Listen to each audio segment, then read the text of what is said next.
Fluent, period. Have you ever felt it? That chilling wave of confusion when someone speaks English, and suddenly their words become a blur? It's as if a secret, unseen force has cloaked their speech, turning what should be clear communication into an indecipherable whisper in the dark. You understand the individual words, you've memorized the vocabulary, you've mastered the grammar. Yet, when native speakers unleash their torrent of natural speech, your mind draws a blank. It's a frustrating, almost maddening experience, isn't it? Like trying to grasp smoke with your bare hands.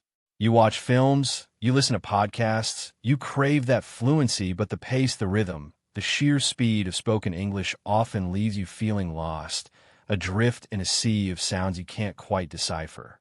You stare at the screen, subtitles blazing, only to realize the words they're speaking are not the words on the screen.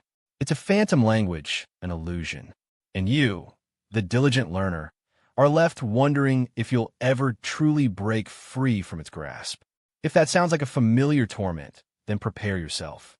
Because today, we delve into the shadowy corners of spoken English to expose the hidden mechanisms that native speakers employ, often unconsciously, and arm you with the tools to unmask them. We're not just going to tell you what to do. We're going to pull back the curtain on why these techniques work, tapping into the very core of how your brain processes language. This isn't just about learning English. It's about mastering the art of listening, about tuning your mind to the subtle frequencies of true, uninhibited speech. By the end of this journey, you'll possess 5 powerful techniques, 5 keys that can unlock the mystery of rapid English comprehension, allowing you to finally hear, understand, and perhaps even replicate the fluid cadence of native speakers. Let's begin the unmasking. Our first secret, our initial revelation, lies in the realm of what we call reduced forms. Imagine English as a grand, imposing castle. You've learned its structure, its battlements, its towers. But what if I told you that within its walls, there's a secret passageway, a hidden network of shortcuts that the inhabitants use, invisible to the uninitiated? That's what reduced forms are, the linguistic shortcuts that streamline speech, making it faster, more efficient, and incredibly natural. They are the whispered contractions, the swallowed syllables, the blended sounds that occur when words collide in the heat of conversation. Think about it. When you speak quickly, your mouth and tongue seek the path of least resistance. Instead of articulating every single sound with painstaking precision, the mouth naturally smooths over transitions, merging sounds, and sometimes even dropping entire syllables. This isn't laziness, it's linguistic economy. It's the brain's incredible efficiency at work, prioritizing meaning over absolute phonetic fidelity. For instance, consider the phrase want to. On paper, it's 2 distinct words, clear as day. But in the wild, in the spontaneous flow of everyday dialogue, it morphs, twists, and shrinks into wanna. I want to go home. Not I want to go home. The distinction might seem minor on the page, but in the rapid-fire exchange of spoken English, it's monumental. When you hear wanna, and your brain is expecting want to, there's a disconnect, a momentary glitch in the matrix of understanding. And these glitches accumulate, stacking up until the entire sentence collapses into an incomprehensible jumble.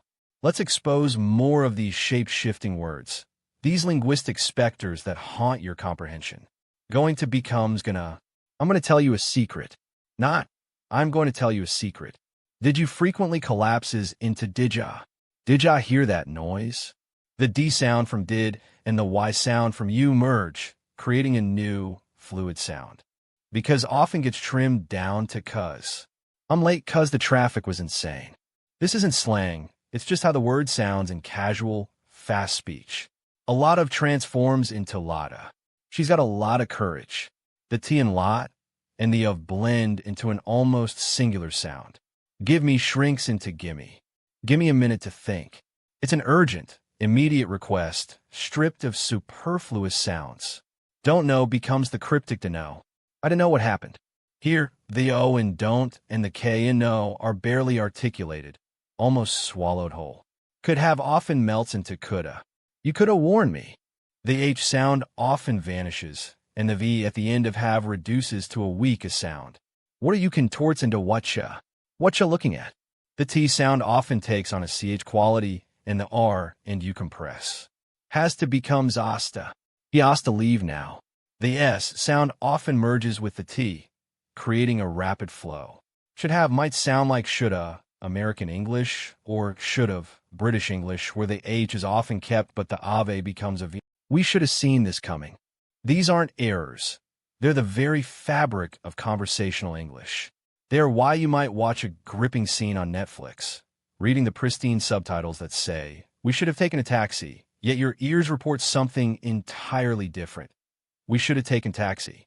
The discrepancy creates a phantom gap, a moment of cognitive dissonance that makes you doubt your own listening ability. But it's not your fault. The system itself has a hidden layer. Understanding reduced forms is like gaining access to a secret decoder ring. It allows you to peer behind the illusion, to recognize the true sounds being uttered, rather than struggling to match them to their fully articulated, written counterparts. Without this knowledge, you're constantly fighting an uphill battle, trying to assemble words that simply aren't being spoken in their standard form. The key is to acknowledge their existence, to seek them out, and to internalize them not as anomalies, but as the fundamental building blocks of fast, natural English. Remember, though, these forms are almost exclusively for speech. Never, under any circumstances, should you use them in formal written English. That would be like wearing combat boots to a black tie gala.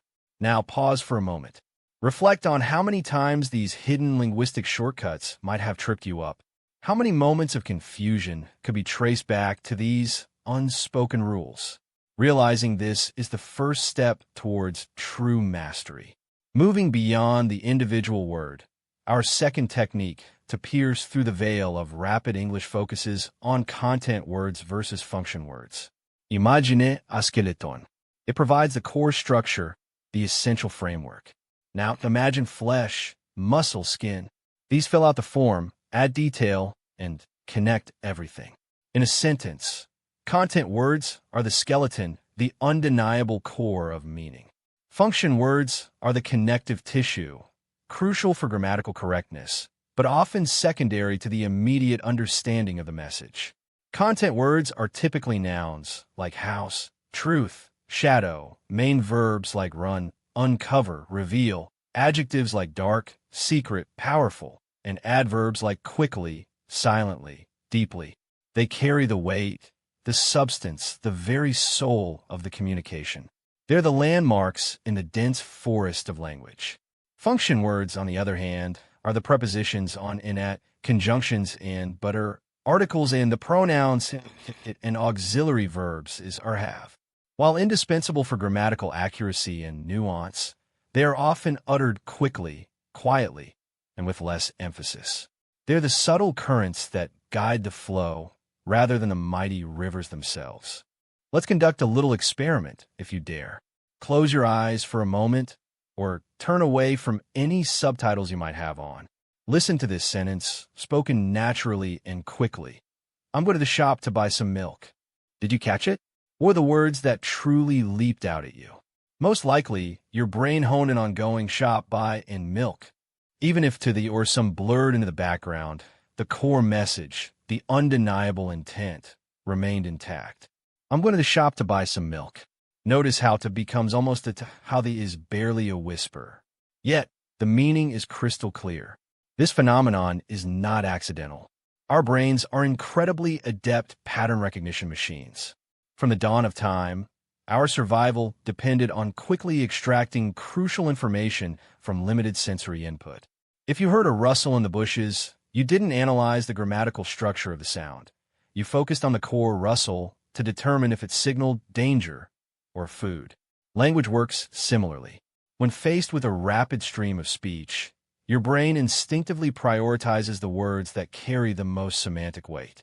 To truly harness this technique, you must train your auditory system to filter out the less critical function words and home in on the power words. This takes massive exposure. Think of it like a detective sifting through noise to find a crucial clue. The more you immerse yourself in authentic spoken English, podcasts, films, series, radio, audiobooks, the more your brain will naturally begin to map out these patterns. It will learn to predict what sounds are coming next, to anticipate the trajectory of a sentence, even before every single syllable has been articulated. Your brain, with enough consistent input, will start to complete the picture for you, filling in the missing pieces based on context and probability. It's a powerful, almost subconscious process, but it requires fuel, a steady, abundant stream of spoken English. Without it, your brain remains in the dark, unable to form these predictive patterns. I remember when I was grappling with French, feeling like I was constantly chasing individual words. My breakthrough came when I started treating French radio like background noise, almost like white noise, while I was doing other tasks. I wasn't actively trying to understand every word. I was simply letting the sounds wash over me. Over time, like magic, phrases, then sentences, then entire conversations began to coalesce into meaning. It was the constant exposure that allowed my brain to build its internal database of patterns and prioritize the essential content. It's a subtle but profound shift in how you approach listening. Stop trying to catch every single word. Focus on the anchors. Focus on the meaning. Our third revelation, a profound insight into how we naturally acquire language, is the power of chunking. Imagine being given a phone number, say 051687332, and told to memorize it as a continuous string of 9 individual digits. It would be a monumental task, prone to error.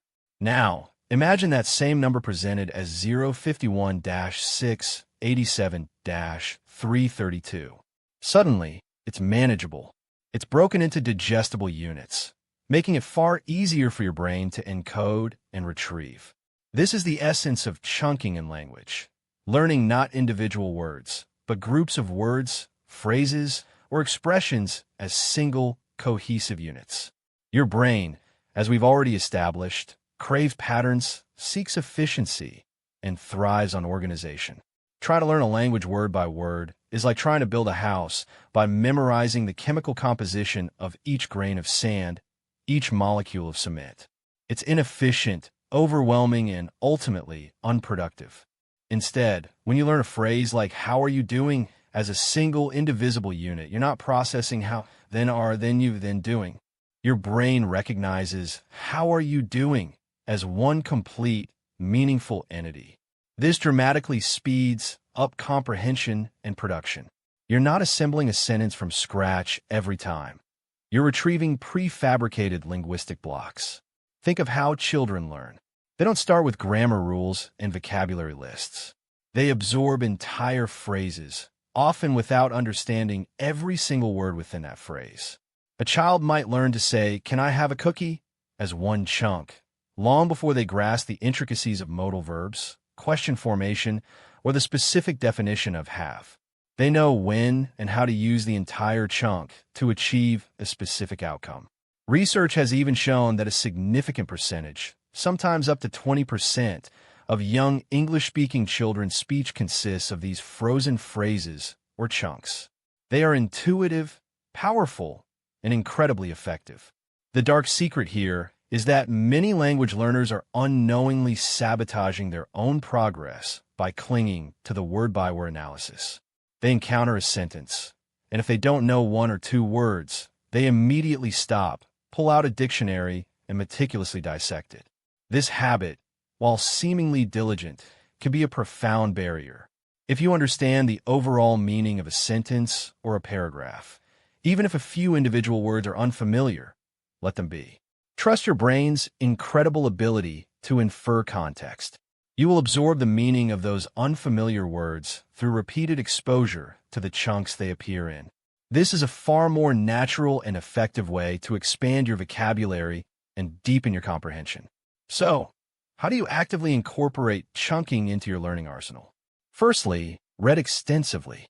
As you read, notice recurring phrases, idiomatic expressions, and common collocations, words that frequently go together like make a decision or heavy rain. Don't just learn make and decision separately. Learn make a decision as a single unit. Secondly, watch films and series with a new lens. Instead of just following the plot, pay attention to how characters express common ideas. Notice the natural flow of dialogue. When a character says something, try to identify the chunks they used. Even better, use the pause button. When you hear a useful chunk, pause and try to repeat it to yourself. The ultimate goal is to shift your perception from individual words being the primary unit of meaning to phrases and expressions.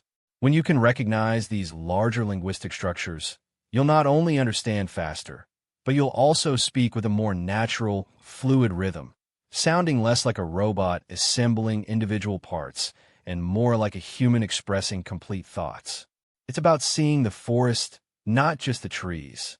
Our fourth clandestine maneuver to conquer fast English is a technique known as shadowing. Imagine an echo, not a perfect, delayed copy, but an immediate, simultaneous reverberation. Shadowing is precisely that, listening to spoken English and immediately, almost concurrently, repeating what you hear, striving to mimic every nuance. This isn't just passive listening. It's active, immersive engagement that forces your entire linguistic apparatus, your ears, your brain, your mouth, into synchronous action. The objective is not merely to repeat the words, but to become a linguistic mirror. You aim to imitate the rhythm, the intonation, the stress patterns, the speed, and even the accent of the speaker as closely as humanly possible. It's an intense, focused exercise that might feel awkward at first, like trying to sing along to a complex melody you've never heard before. But the benefits are profound, reaching into the very core of your brain's language processing centers. Think of it this way. When you only listen, your brain is primarily in a receptive mode. When you only speak, you're relying on your existing internal models. Shadowing bridges this gap. It forces your brain to create a direct, real-time link between what you hear and what you produce. This direct connection is crucial for several reasons. 1. Auditory motor integration. It builds stronger neural pathways between your auditory processing, what you hear, and your motor speech production, what you say. This accelerates your brain's ability to decode incoming sounds and formulate appropriate responses. 2. Pronunciation and accent improvement. By actively trying to replicate native sounds, you become acutely aware of subtle differences in pronunciation, stress, and intonation that you might otherwise miss. This refines your own accent and makes your speech more intelligible and natural. 3. Increased processing speed. When you're forced to keep up with a native speaker's pace, your brain learns to process information faster. It's like a mental workout that gradually increases your linguistic agility. 4. Vocabulary and grammar acquisition. While the primary focus is on sound and rhythm, shadowing also subtly reinforces vocabulary and grammatical structures. You're internalizing them in context with their natural rhythm rather than as isolated rules. I can tell you from personal experience, when I was on my quest for French fluency, shadowing was my secret weapon. I would watch scenes from French films, hitting pause after every sentence or short phrase. Then I'd rewind, listen again intently, and then attempt to parrot the dialogue, trying to match the actor's cadence, their emotion, their very breath. It was exhausting but incredibly effective. Over time, the pauses became shorter, the repetitions more fluid, and eventually, I could shadow entire paragraphs with a surprising degree of accuracy and naturalness. It was like rewiring my brain to think and speak in French, not just translate. To implement shadowing effectively, start small. Choose an audio source, a short clip from a podcast, a scene from a series, even a single sentence from a YouTube video that has a clear speaker and a relatively manageable pace. Listen once to get the gist. Then, listen again, and as soon as the speaker starts, begin speaking simultaneously. Try to match their speed and intonation. Don't worry about perfection. Focus on keeping up. As you get more comfortable, you can challenge yourself with slightly faster or more complex material. It's a continuous process of calibration and imitation. It's an exercise in becoming the linguistic shadow of a native speaker, and through that imitation, claiming their linguistic power for yourself. And now, for our fifth and final technique, the master key to unlocking rapid comprehension: strategic immersion and speed adjustment. Imagine trying to train for a marathon by only running short sprints. You'd never build the endurance needed for the full race. Understanding fast English is much the same. You need to expose yourself to it constantly, consistently, and strategically, pushing your auditory limits. The human brain is a marvel of adaptability. The more you expose it to a specific type of input, the more it optimizes itself to process that input efficiently. If you primarily listen to slow, carefully articulated English, your brain will become excellent at understanding slow, carefully articulated English. But the real world, the world of native speakers, movies, and unscripted conversations, rarely operates at such a gentle pace. To understand fast speech, you need to bathe your brain in fast speech. This doesn't mean simply throwing yourself into the deep end and hoping for the best. That can lead to frustration and burnout. Instead, we leverage the incredible tools at our disposal. Think of platforms like YouTube, Netflix, or even podcast apps. They all offer a crucial, often overlooked feature: speed control. This isn't just a gimmick. It's a powerful training instrument. Here's how to wield this tool like a master. 1. Start at normal speed. Begin by listening to content at its regular pace. This is your baseline, your current reality. Try to grasp as much as you can. 2. Gradual increase. Once you feel somewhat comfortable with the normal speed, challenge yourself. Incrementally increase the playback speed by just 10% or 20%, e.g., from 1.0x to 1.1x or 1.25x. This might feel jarring at first, like the speaker has suddenly gone in a hyperdrive. But this is where the magic happens. Your brain is forced to work harder, to process sounds more rapidly, to predict meaning at an accelerated rate. Consistent exposure at these slightly higher speeds will, over time, rewire your auditory cortex to become more efficient. When you then return to normal speed, it will often feel surprisingly slow, almost relaxed, allowing for much greater comprehension. It's like training with weights. When you remove them, the task feels lighter. 3. Strategic slowdown, if necessary. Conversely, if you encounter a particularly challenging speaker or a complex topic, don't be afraid to slow the speed down, perhaps to 0.75x or even 0.5x. This isn't a retreat, it's a tactical maneuver. Slowing it down allows you to dissect the sounds, to hear the reduced forms, to identify the content words, and to understand the chunking that might have eluded you at normal speed.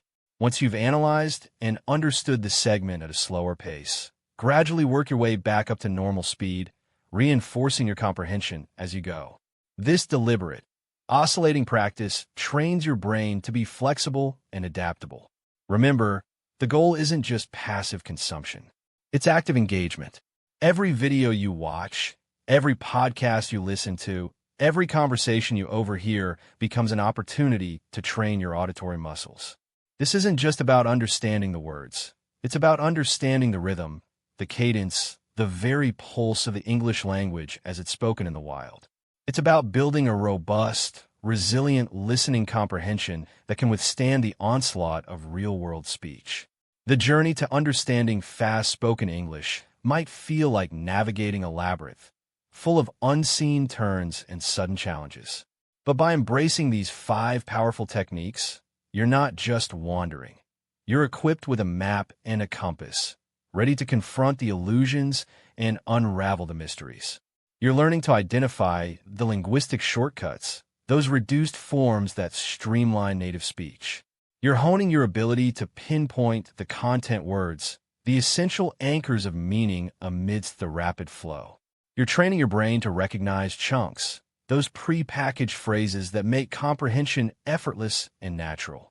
You're actively mirroring native speech through shadowing, refining your ears and your voice simultaneously. And you're strategically immersing yourself in the language, using speed adjustments to push your limits and accelerate your auditory processing. These techniques, when applied consistently, are not just about improving your English. They're about transforming your entire relationship with the language.